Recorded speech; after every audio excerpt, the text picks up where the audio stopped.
We're rolling. Samara stands before you, managing attention, communicating respect. All phones should be away. Computers closed. She communicates respect non-verbally, saying to herself, I respect my audience, finding friendly eyes near the front and the center. Say your name, feel the love, start your speech. You can take one step forward. It's fine. Good. Hi, I'm Samara. Hi, Samara. Just last year, a nationwide survey was conducted by this nonprofit group called Stop Street Harassment. It was found that 65% of women and 25% of men had experienced this within their lifetimes. So today I want to persuade you to stop street harassment. I will tell you 2 reasons and 3 actions you can take along with benefits that will follow if you adopt this proposal. I know you'll be interested in hearing about this because it's something that we all need to work together as a society to improve our living conditions. It affects everyone, not just women and not just men, and people shouldn't have to live in fear of just going outside because there are people that are disrespectful enough to not be able to keep their hands or their crude opinions to themselves. And so the first reason why I want you to adopt this proposal is because even if it seems like it's a harmless issue, it really can be debilitating once it starts adding up on top of each other. And my evidence for this lies within my own experiences. I have experienced street harassment numerous times within my lifetime, but one incident in particular has resonated with me for a while. And so a few months ago I wanted to go home for the weekend, and since I don't have my car with me here in Los Angeles, this involves me taking public transportation the whole way there. And this involves taking the 720 and walking for about 15 minutes throughout the warehouse district and taking Greyhound bus home. And this didn't really concern me at first. I'd taken public transportation all over San Diego. It's never been a problem for me, and it was at 2 in the afternoon, so I mean, what could happen? And so when I first got into the 720 bus, I immediately noticed how crowded it was, and everyone was so squished together that I couldn't feel this man opening my backpack and like looking through it. And after he noticed that I didn't really have anything interesting in there, he proceeded to make his way to the back of the bus and stuck his hand into every single woman's bag or purse on the way there. And no one said anything to him, no one stood up for these people, and no one stood up for themselves. And I wasn't extremely angry about this. I just really wanted to get home and to get back safely, so I just got off the bus and I started walking. When I was about halfway to the Greyhound station, I noticed this man sitting on the side of the sidewalk. And I was about to pass by him when he stood up and he blocked my path. And he asked me, hey, can you help me out with something? And I told him, I'm sorry, I really need to go. And I tried to push my way past him, but he blocked my way again. And he towered over me and called me baby and asked me why I had to be like that. And this wasn't okay. I pushed past him and I started walking faster. And as I was walking away, he began to like yell out all these crude things about my body, and I just started walking faster, and all I wanted to was get home. And I was almost to the station. I thought everything would be fine, but yet another thing happens. I heard this honking, and I looked, and I shouldn't have looked because there's these 2 middle-aged men in a car stopped at a stoplight that were winking at me and gesturing for me to come over to their car. And at this point, I just wanted to just lay on the floor and cry, to be honest, because it was really horrible. And so, well, all I wanted to do was get home, and I ran practically the rest of the way back to the Greyhound station.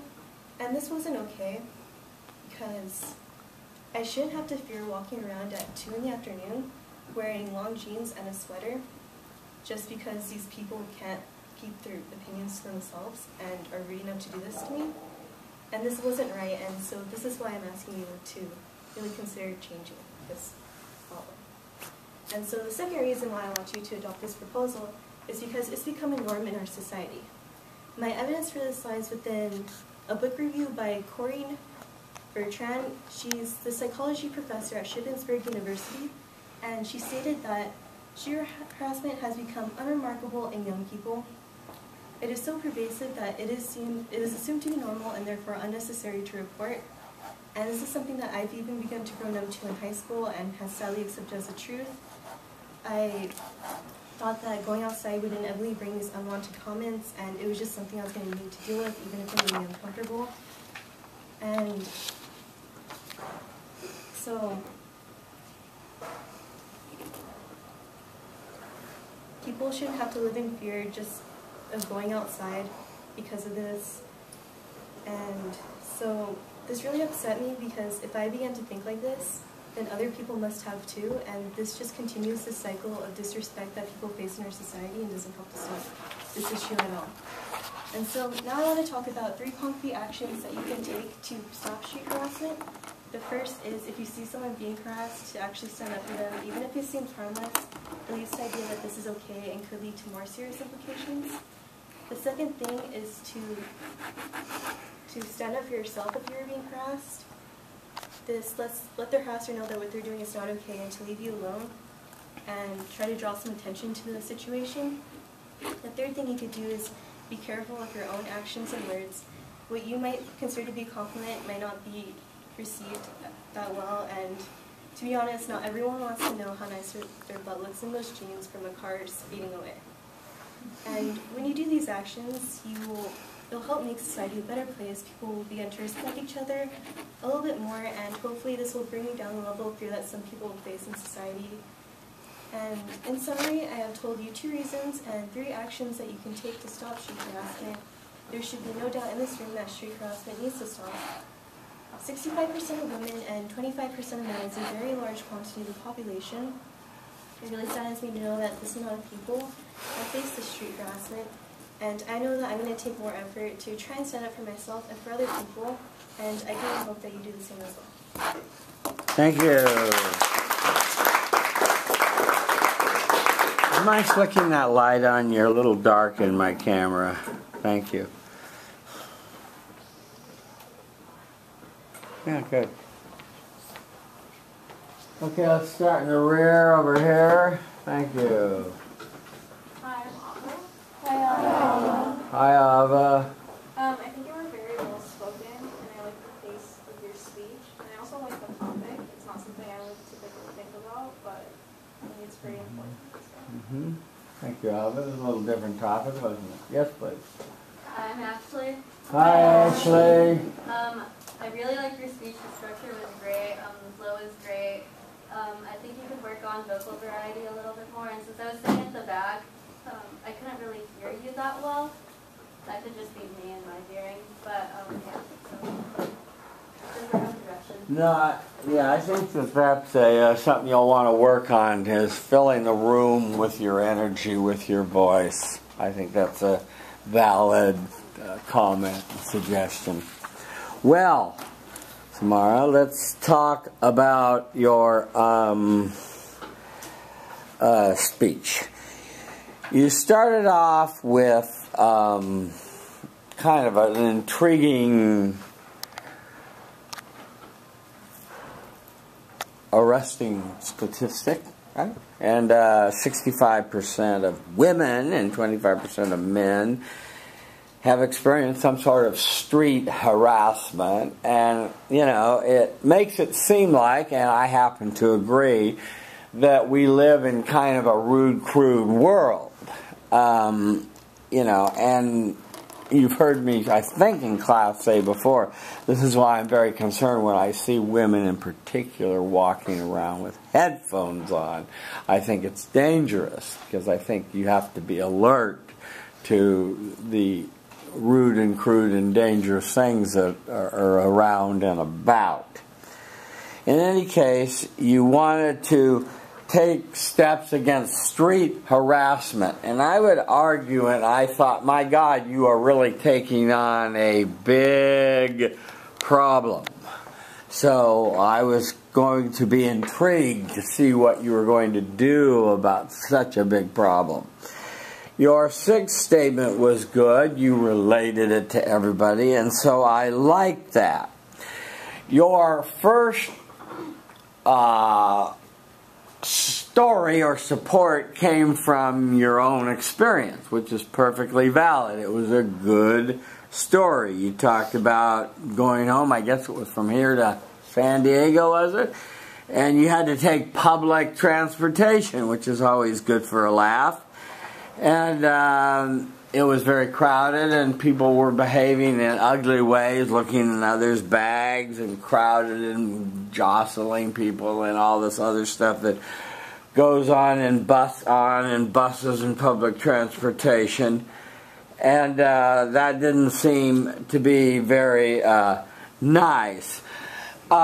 The man blocked your way, you got around him, and then a car yelled at you from the street, "Hey baby," and somehow you finally got back to the bus terminal or something. Good story. Sounds harrowing to me, really. But good storytelling and indicative of a negative street harassment, right? Now, what I wonder though is, what can you do? What can you do, Samara or Anais or anybody individually can do about these ruffians that populate our world? You know? Because some of your solutions I thought were a little naive, but I'll come to that in a second. On your second reason why you want people to speak out and take action against street harassment, you quoted a book review by Connie Bertram. You didn't give the year. I always like the year cited for the evidence so that we know it's recent evidence, okay? And she talked about the dumbing down of society and the rudeness, the level of disrespect that's so common everywhere, and I tend to agree with her. On your actions, you said stand up for people when you see them being harassed. That's a little naive, I thought. How? How would you stand up if you saw Anais being harassed? Would you say stop it? Or aren't you likely to get in trouble yourself if you do that? Or you could report it. Report it to the police, I guess, or something. I guess so. Stand up for yourself. Were you able to stand up for yourself when you were being harassed at the bus terminal? I could have on the bus, but I didn't really think of it then. Yeah. One thing I would suggest is, and this is something that I taught my daughter to do, is to give off vibrations like, "I will rip your face off if you come near me," kind of vibration. Do you know how to give off that kind of vibration? Like, you're not the person to mess with. Do you ever notice that some people look timid and look like they can be approached and harassed, and other people just look like, ooh, maybe I won't screw with her or him?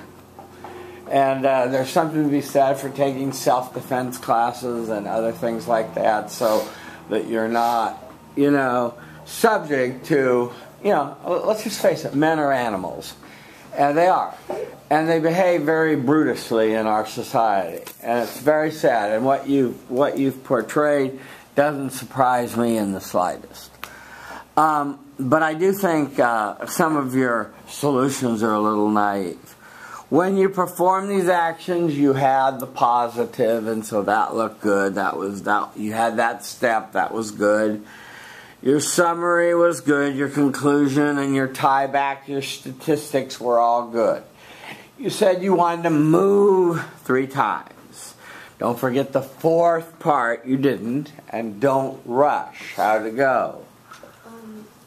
I think I might have rushed a little bit, but that was just because I was nervous, and I moved 3 times, but I didn't end up in the middle. So.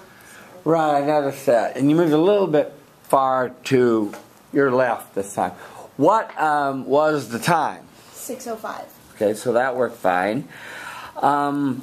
Let me ask you on the substance of the speech. Did you feel that you on the? I'm not going to go through all of them because we have a lot of people to get through today. But I'm just going to cherry pick a couple of them. What did you put in here that was unexpected? I feel like the statistic was a little bit unexpected. Like About 65% and 25%. Yeah. And The emotion, were you actively trying to communicate your emotions of going home to San Diego, of how harrowing it was, or what was the emotion in the speech? My experience and how uncomfortable I felt. Yeah. I'm not sure if I portrayed that enough effectively. I think the emotion came through. I don't know about, did it come through to your class? Yeah. Yeah. Okay, so you did a nice job. Thank you. Okay, let us hear from, is he back? No. Wow, he's really gone. Okay, let us hear from Quan Hong Nguyen. Do we know him? Quan Hong Nguyen? I think he has another name, but so that's a big zero. Okay, no Quan Hong Nguyen. Okay, good. Alright, let's hear from Ed. What? Let's hear from Esmeralda.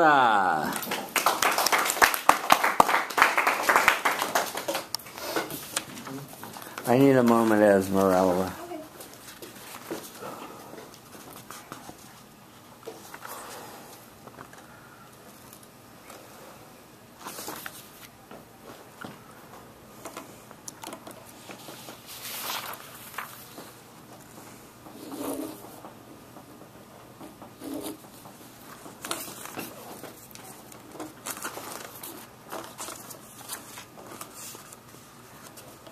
Thank you. Thank you.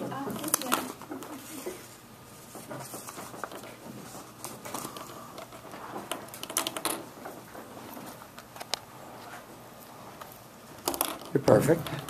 She's managing attention, communicating respect non-verbally, finding friendly eyes, and those threatening sunshine. Name for a little love. Stay speech. Hello everybody, my name is Esmeralda Lopez. Hi, Esmeralda. Maya Angelou once wrote, "The ache for home lives in all of us, the safe place where we can go be who we are and not be questioned. Unfortunately, not everybody has a safe place to call home, somewhere where they can go and wonder, what am I going to eat today? For many, the question becomes, will I even eat today? Today, I want to persuade you to help the homeless. To do so, I will give you 2 reasons why I feel you should help the homeless, 3 actions that you can take, and some benefits that will follow if you go through with my proposal. I'm sure you will all see the significance of my proposal, as I'm sure everybody here has seen a homeless person ask for money, for food, or sleeping in the cold streets. Some of you might even know someone who was or is homeless. So the first reason I want you to help the homeless is because although they are humans just like you and me, they are highly stigmatized and did not receive the help and support they need, for which the numbers are growing. According to the story, The Cost of Not Caring by USA Today, 1 out of 5 homeless people suffer from a severe mental illness, most of them suffering from depression on top of other conditions. If left untreated, these disorders can lead to very aggressive behavior. The LA Times article, As Homelessness Climbs in LA Searching for Solutions, also states that since 2013, homelessness has risen 12% in the LA County. And these statistics were from January of this year. So these numbers are not only alarming because LA has the largest homeless population in the whole concentration of the whole nation, but also because that totals to about 45,000 people who are homeless. Now, 45,000 people, I may say this number, it doesn't seem like a large number to you, but let me give you some perspective. In UCLA, there are a total of about 43,000 people enrolled, counting graduate and undergraduate students.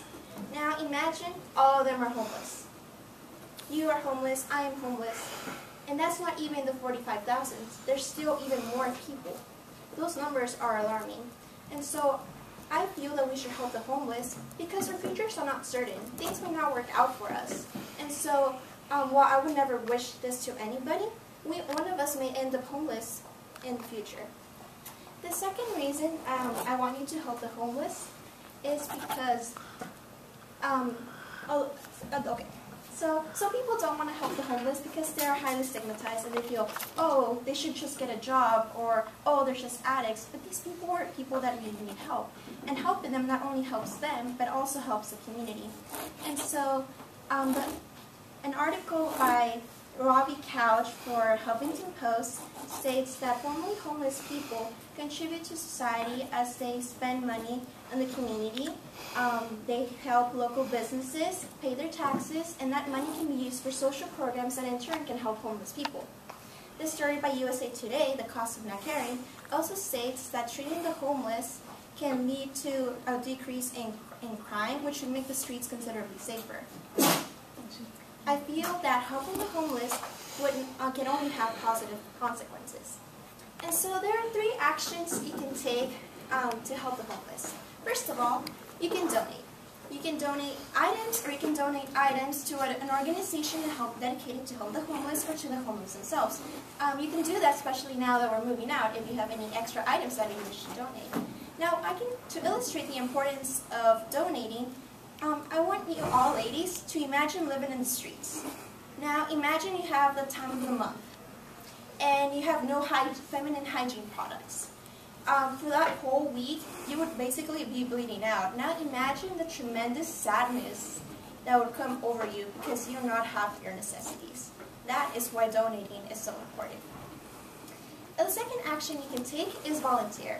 You can volunteer at an organization dedicated to helping the homeless or an event. One of such events is the Midnight Mission Thanksgiving Dinner, which the organization does every year here in Los Angeles. If you wish for more details, you can just check their website.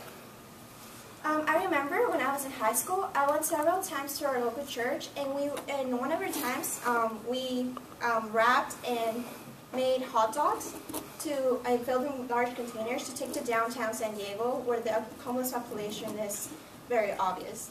I didn't have the opportunity to go personally and deliver them, but it was a very gratifying experience to know that I was making a positive change, making a meal that could be someone's first meal of the week, working along positive people that were really wanting to make a positive change. Thirdly, I understand that some of us don't have the time or the money to help the homeless. But a third action you can take is respect. As we have all learned, respect can go a long way and can make a homeless person feel human again. In summary, I have told you 2 reasons why I feel you should help the homeless and 3 actions you can take. Oh, but let's not forget the benefits. Not only do you become a better person and have a sense of self-satisfaction, but you can also help your community. In conclusion, there should be no doubt that you should help the homeless. And like Maya Angelou said, the ache for home lives in all of us. Let's try to remember that next time you see a homeless person. Thank you. Thank you.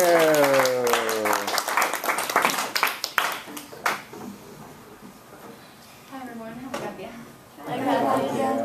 Esmeralda, I really like your speech. I like the topic of it. I also like helping the homeless whenever I can. And I thought it was very clear and it was really sweet. I mean, your voice is really sweet. So. Improvement. Hi, I'm Shani. Hi, Jenny. Hi, Esmeralda. I really like speech. I can feel very comfortable up there, and I think your topic is very significant, so everyone should pay attention to. And also, you have a lot of vocal variety, so it's a very good speech. So for improvement, I really like speech, so I cannot really pinpoint any improvement. Maybe be more fluent with your quote, because at first, if you get stuck with it, I kind of disconnected from my idea. So, yeah. Okay, on the Maya Angelou quote.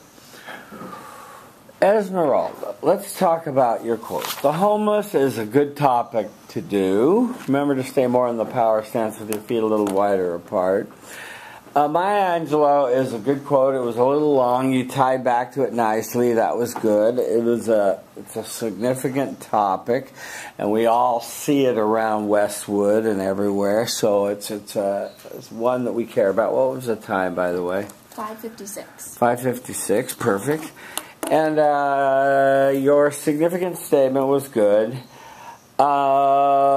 you were a little sporadic in dating your evidence, so let's all remember to put the dates in of our evidence. If you don't have it in there now, write it in and stress it so you have that in so it has high credibility, see? You told us through evidence, through arguments from authority, that we have a significant problem, that it's getting worse, that they're mentally ill.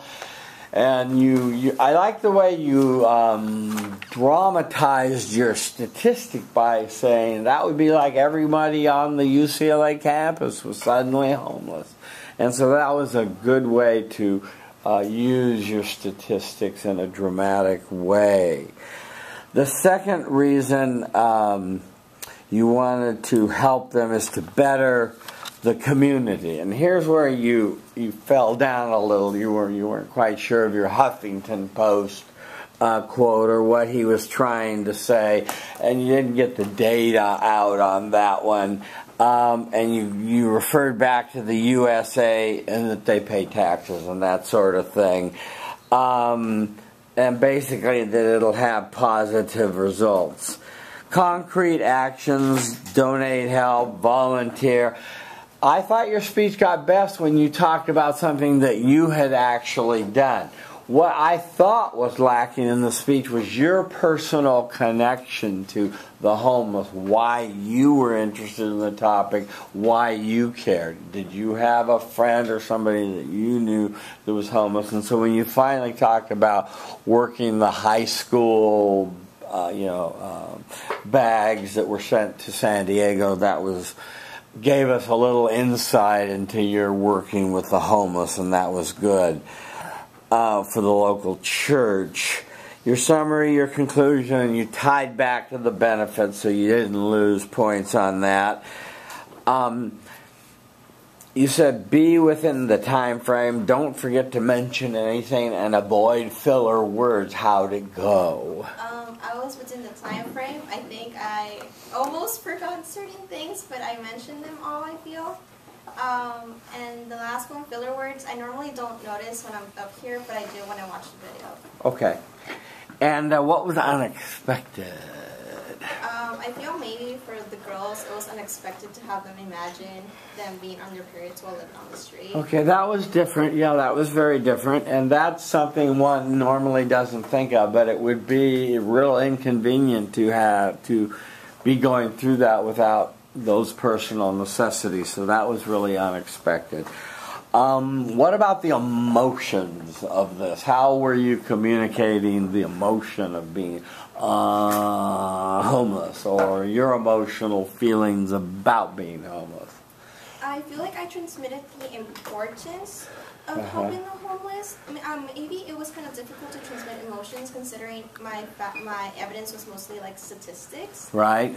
So maybe the emotion fell more into the whole story of me helping in the local church. Yeah. And that's what I mean by if you can get your passion going, that you really feel strongly about it because it bugs you and you feel bad about it, that would be good. But overall, you did a good job. Thank you.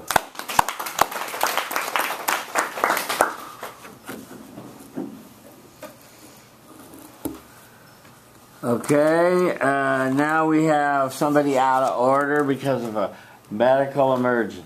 Yes, sir. Go. There we go.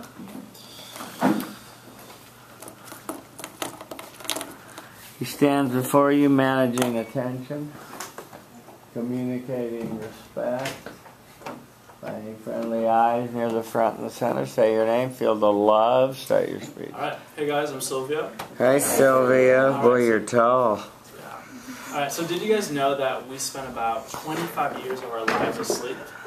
That's about 1/3 of the average human lifespan. And I remember when I read that statistic on an article my friend shared on Facebook, I was just completely blown away because I thought, do I really waste that much of my life away sleeping? Or like maybe I should sleep less? But then clearly I realized that sleep is a necessity and we have to do it. But that really made me think, and it put into perspective how it's really important for humans to take full advantage of life and live it to the fullest and to do things that don't really bring them a sense of accomplishment or satisfaction. So that's why today I want to persuade you to be more spontaneous, because frankly, life's way too short to just not be having fun or making it an adventure. So I'm going to give you 2 reasons and 3 actions you can take, including the benefits that you will get if you adopt my proposal. So let me throw another statistic at you because I know that you guys love statistics. This New York-based research group called the Conference Board did a study that showed, in 2014, that showed that 52% of Americans are not satisfied with their job.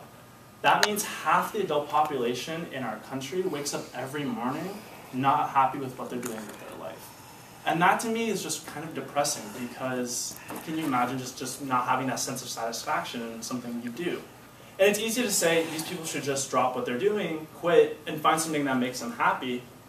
But that's, for them, that's more easily said than done.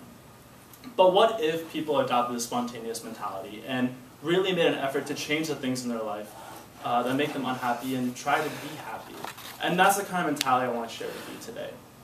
So the first reason that I want you to be more spontaneous is because often, without us knowing, life presents us with these great opportunities that we don't notice, and they just kind of pass by.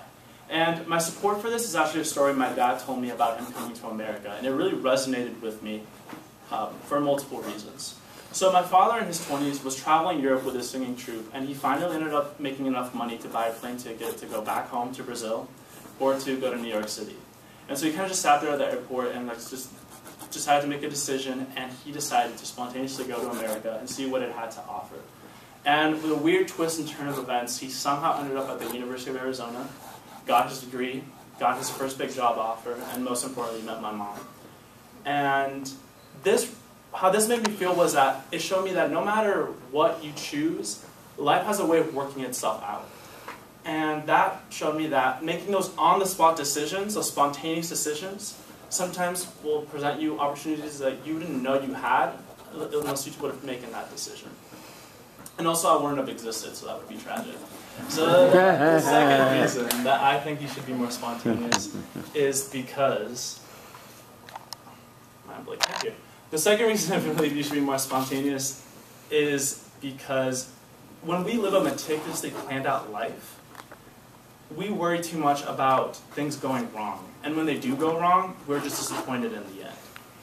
And my support for this is actually my own personal experience in high school.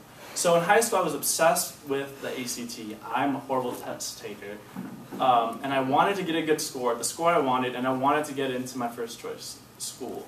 So I took the ACT 3 times, and I had a tutor, and I still never got the score I wanted. And I still didn't get into my first choice school. But my score was good enough to help me get into UCLA, and I could not be happier than being here where I am today. So that really showed me that even though you meticulously plan things and overthink things, you still might not get the result you want, and you still won't be happy. But then I learned something else. I learned that sometimes making spontaneous decisions that don't really have a lot of prior planning, make you happy. And an example of that would be how last month a friend of mine and I impulse bought round-trip plane tickets to Sweden. And we're going to Sweden this summer, and we don't know what we're seeing or where we're staying, but we're going. And we're so excited, and we're just really happy about it. And that kind of was like, wow, this is not like me, but I am having so much fun doing this. So, I mean, I'll let you guys know how that trip goes. I'll post some Instagrams or something. But that really showed me that sometimes life is just not meant to be planned out. So the 3 actions that you can take to be more spontaneous. Firstly, I would say is to have a daily evaluation of yourself. Ask yourself, am I happy? And if you say no, if your answer is no, find out why you're not happy and change it immediately. Because like I said, life's too short to not be happy. Secondly, in order to be more spontaneous, stop making up invalid excuses to do something exciting.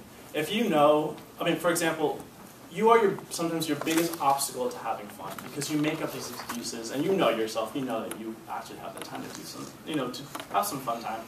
So if you know that you're free on the weekend and your friends invite you camping, hiking, to try a cool restaurant, to go to a movie, do it because those are the memories that are going to make you smile in the long run and that are going to bring you satisfaction in life. And thirdly, learn that you can't control or predict the future. And instead, you should just focus on the now. focus on what makes you happy now. Focus on the opportunities life gives you now, because you're never 100% sure where you'll be 5 years from now.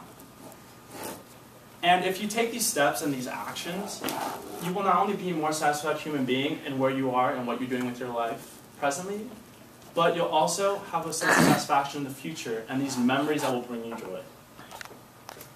In summary, I've told you 2 reasons why you should be more spontaneous and 3 actions that you can take to be more spontaneous and the benefits that you will get from them.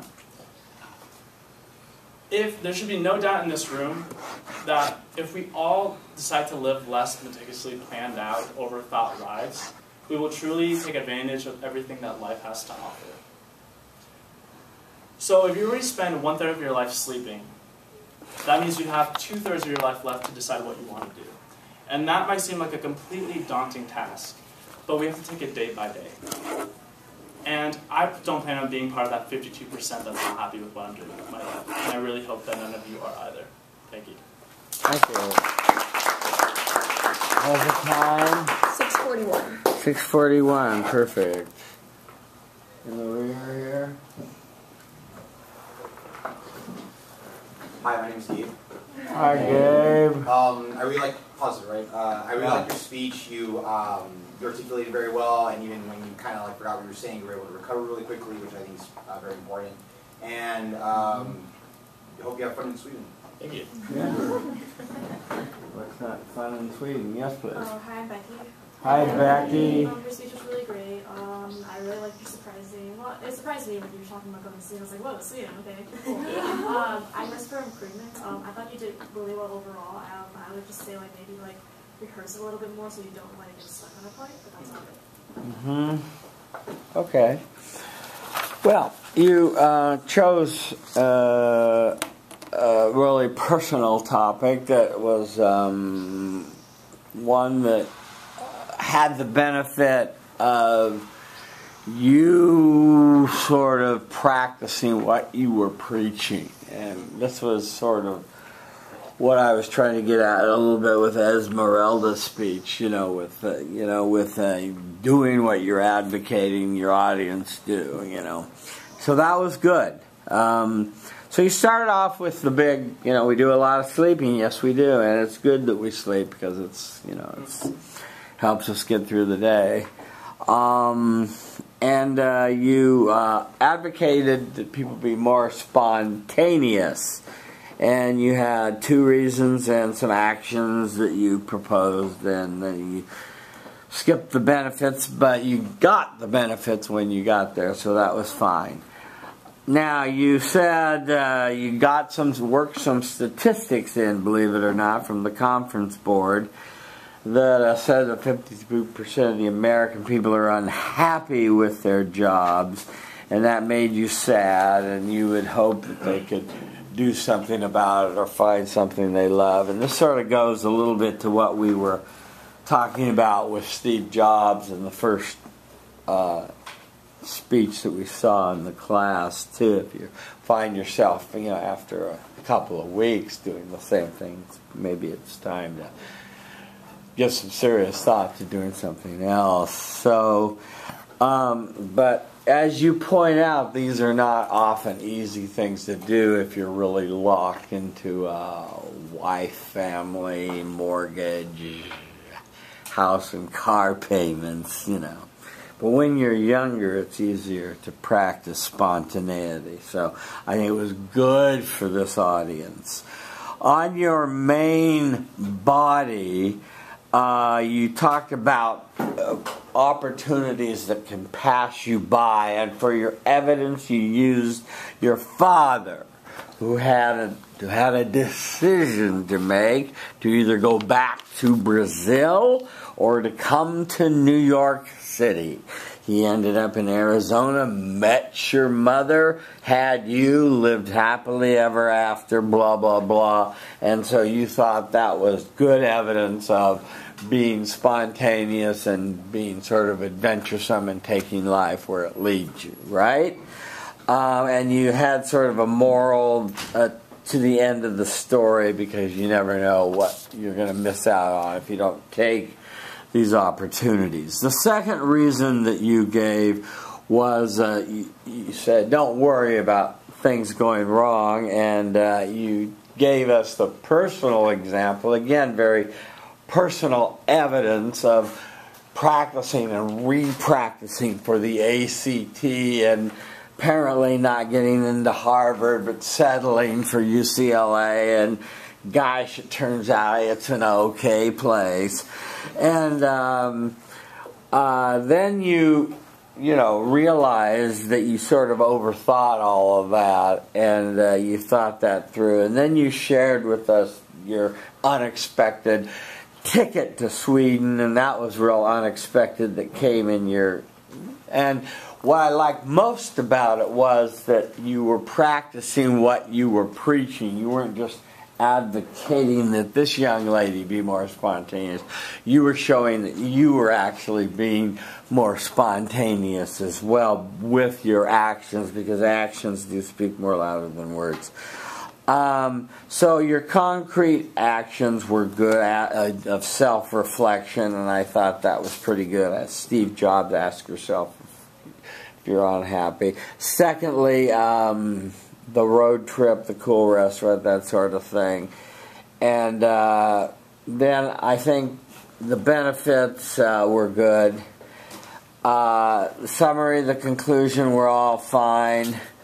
And I liked your tie back of the sleep and don't be the 52%. Your canais, make better and more direct eye contact. Use more facial expression. Avoid filler words. How'd it go? Right, so I feel for the facial expressions, I did fine because I felt more animated in this topic, because it was a topic I was kind of excited to talk about. For the eye contact, I was really focusing on maintaining eye contact. Yeah. But it was in those blank, I think just from like nerves, I just had like some blank moments, and that's when I noticed my eyes go up to the ceiling. Yeah. And so like I caught myself, and I also caught myself with filler words because I was like consciously aware. I was like envisioning like my paper, so like I was like knowing not to throw them in there, but like I caught myself when I said and stuff like that. Okay, so you'll see that tonight when you watch yourself on YouTube. Want to talk about just one aspect of the stickiness just for a moment. Not all of them, but one of them. I thought the emotion was there. I think just your natural passion and enthusiasm for your topic came through. And I think the Sweden thing was real unexpected, and I think that was pretty good. One question I would like to ask is, do you think you had your idea down to its simplicity, down to its core? Do you think you had it down to the simplest that it could be for your audience? In the sense of just like saying the message of being spontaneous? Yes. Yes and no. I feel like all my examples and my kind of like the directions I was going at it were like pointing to that direction.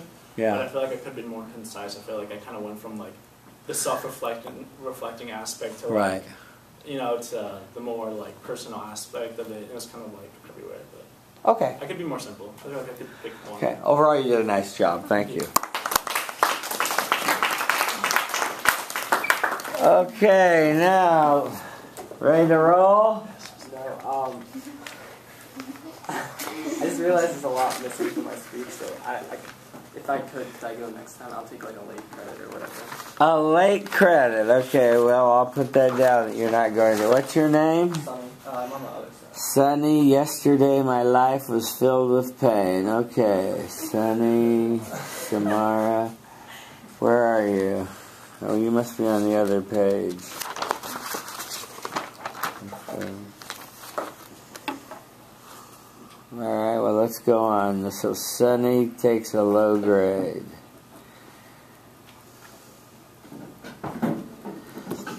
Alright, let's go to Ashley Gomez.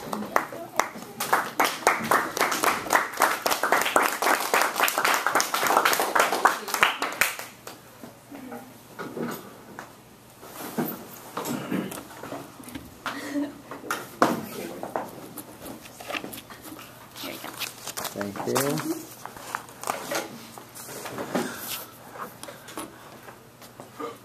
Just manage attention. She's texting, so wait for her. Your phone's away. Communicating respect non-verbally. Finding friendly eyes near the front and center.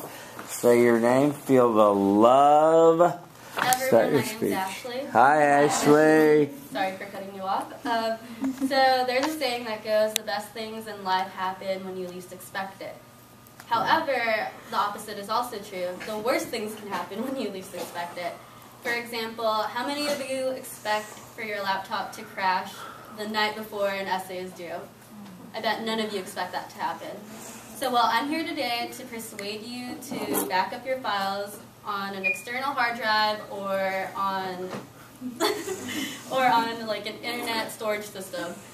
I will present 2 reasons why you should do so and 3 actions and some benefits that will follow if you follow these actions.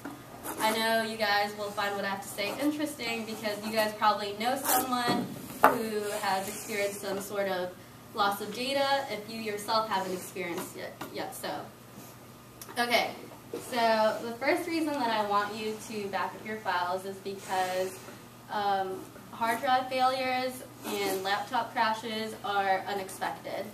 According to a Google study conducted in 2014, 1 in every 10 hard drives fail each year.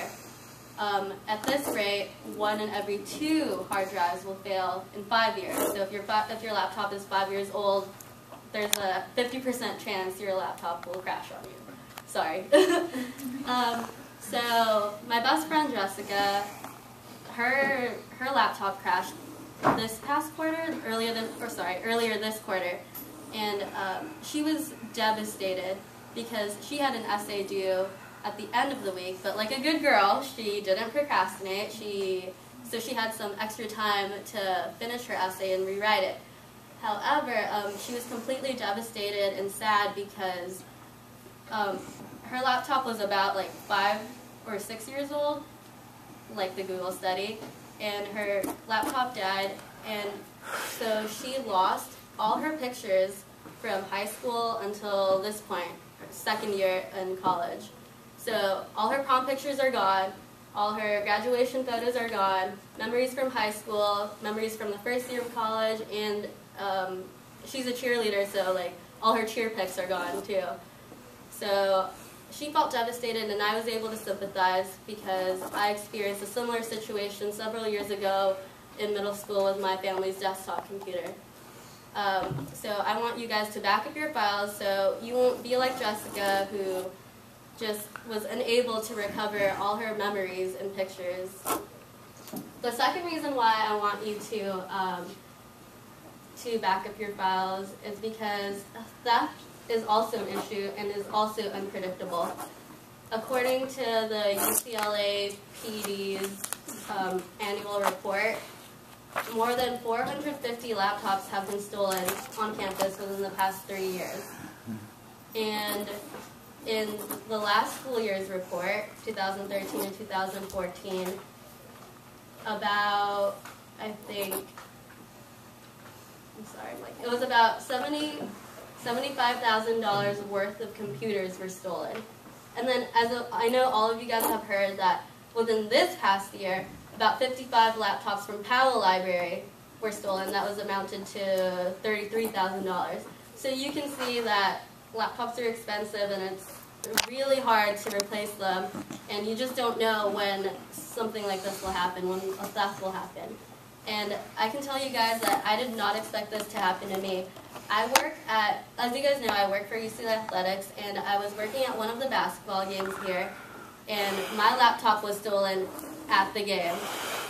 See, I thought that was completely ridiculous because there is security guards everywhere, and where I'm stationed on the court. So here's our team bench, and here's the other team's bench, and in between is a scorer's table of about like 15 people, and I'm at the end.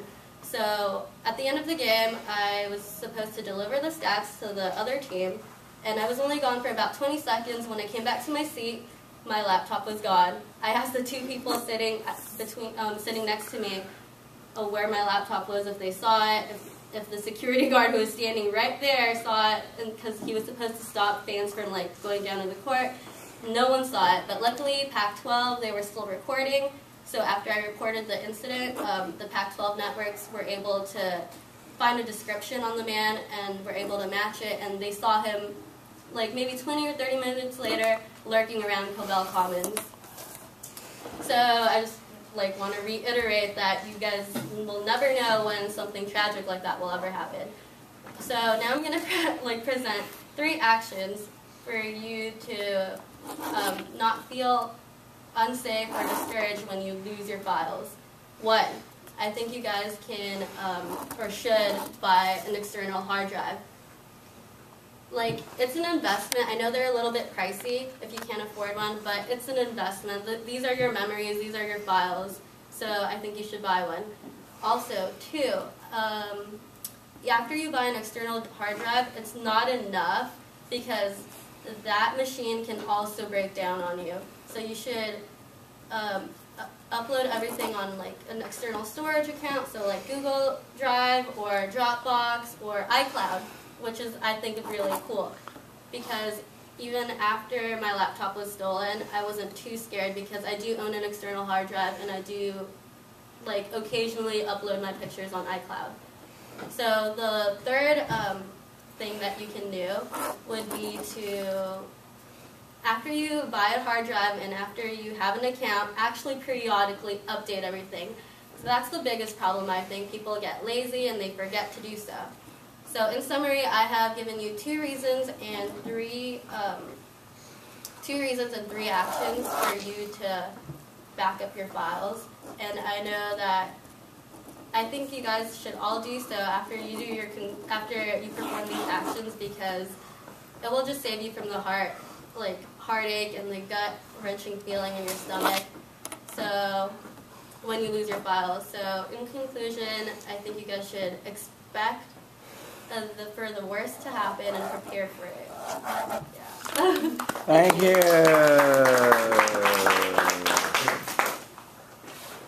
Okay, we're here. Hi, I'm John. Hi, John. Let's say, first of all, I liked your speech about the hard drive problem. I personally experienced something like that last quarter, and I was freaking out. I had to take my laptop to the STC people in Cobell, so I can relate to feeling that that problem, and I felt like the emotional connection was there, but maybe that was just because I had experienced it. So I thought you did well with that. Good.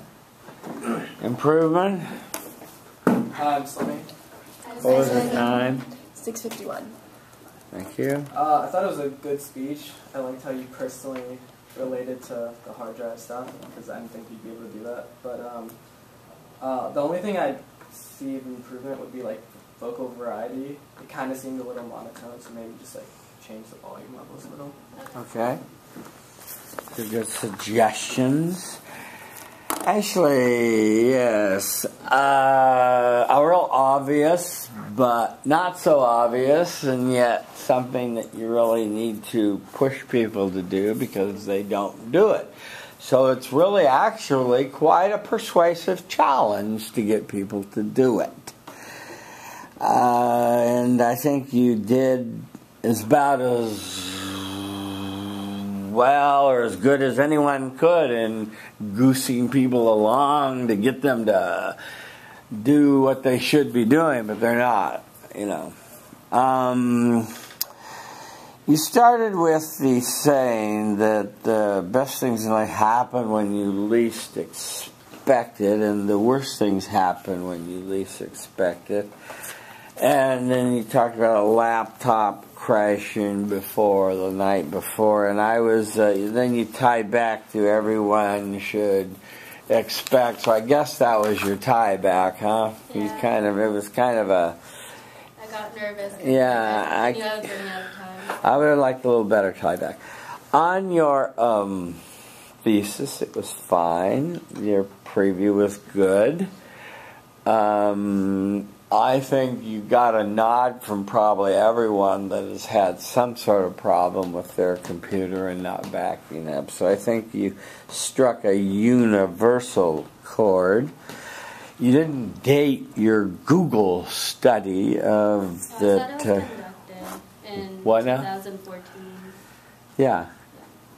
Yeah, you needed to say that aloud so you give it credibility that it's real recent.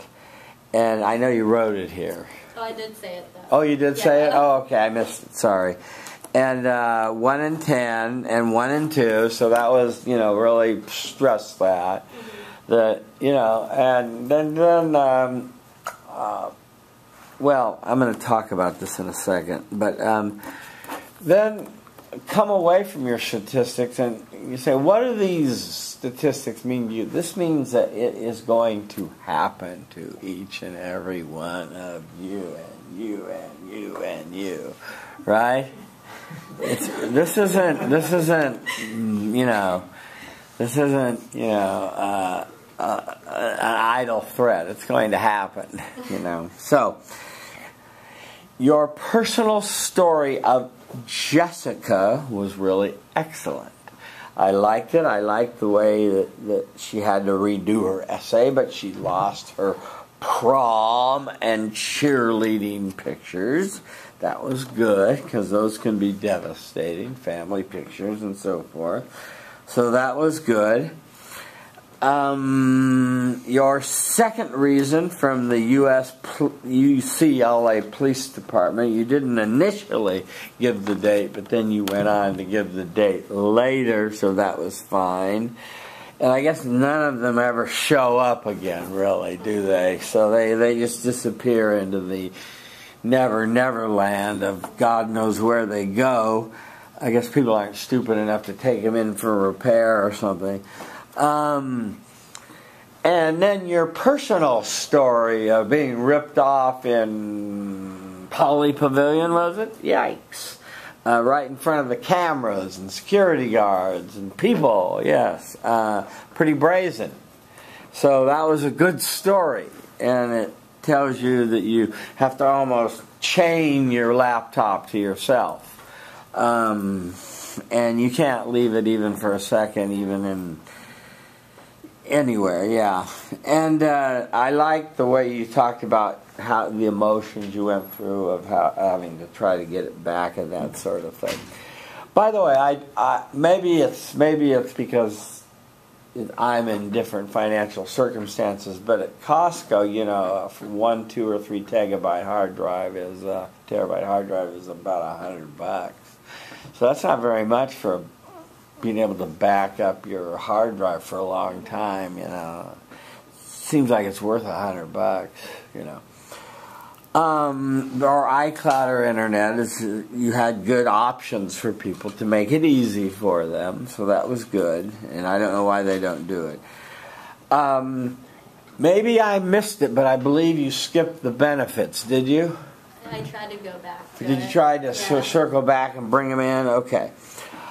Stress the benefits, because that's the 5 steps of the Monroe motivated sequence of persuasion. You give your audience benefits to them taking your actions. Your connives were to stay within the time limit. You did.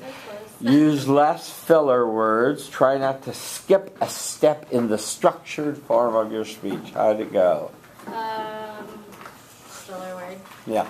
So I did catch myself using some filler words, especially when I lost train of thought or when I got nervous because I was trying to stay within the time limit. So that was that. And then I stayed within the time limit. And what was the third one? The third one was don't skip any part of the speech. Yeah, I noticed right when I skipped the 4th part and went straight to the in summary. After the in summary part, I tried to go back. Go back to it, okay. But then I think it just made my whole conclusion and tie back weak because I got a little bit flustered. So. What did you think was unexpected? My story of how my laptop You was lost stolen yours? in Poly in front of the security guards. With the cameras rolling. With the cameras rolling, so. Did they catch the guy and arrest him?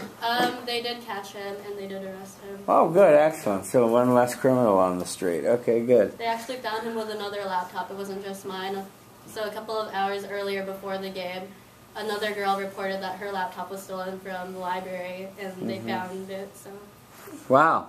So the guy is really a criminal.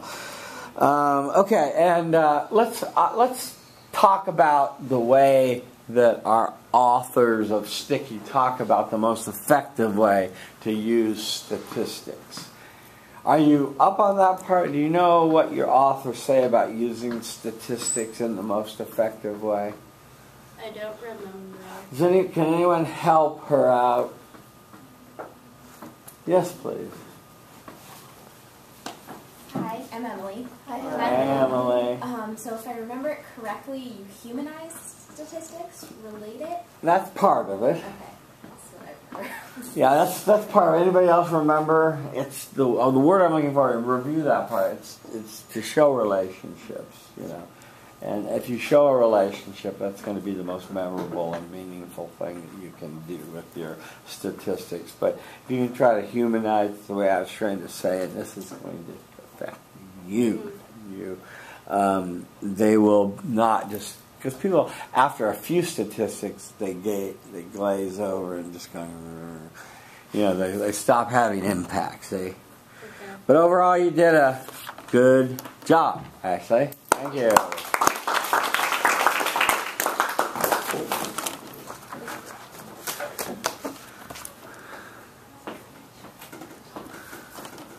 Okay, that brings us to Devin. Devin Kelly. She dropped the class. Okay, good. That brings us to Rachel. She dropped the class. Rachel Kururia.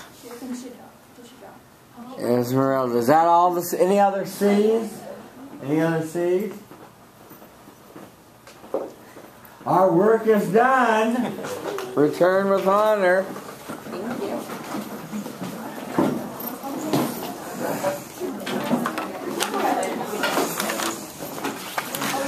One thing I would say about your speeches, just overall impression, make sure you put the dates in, and the more stories you can put in that have a personal link to you, great.